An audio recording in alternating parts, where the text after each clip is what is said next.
In Elwood City, Rick Dayton met a 101-year-old veteran who was injured in the attack on Pearl Harbor. What he had to say about the date, which will live in infamy, coming up on KDKA TV News at 6. Bombing of Pearl Harbor, but this 101-year-old Army vet lived it. People were running forward. New at 6. You at 6.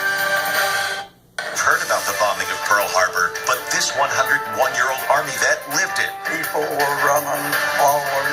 New at 6. You gotta hear what he just told us about that infamous day.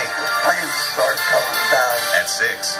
EpiPen about to hit pharmacy shelves. And on the 77th anniversary of the bombing of Pearl Harbor, hear from a local soldier who was wounded there. At 6. Heard about the bombing of Pearl Harbor, but this 101-year-old Army vet lived it. People were running forward. New at 6. You gotta hear what he just told us about that infamous day.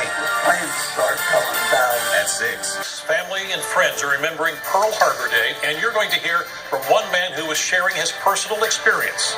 Those stories. Port Authority bus riders stood outside in the cold, chanting and calling. Veterans, family, and friends are remembering Pearl Harbor Day. Just wanted to help out, that's all. You will hear from one man who was sharing his personal experience. Remembering Pearl Harbor Day. Hear from one man who is sharing his personal experience.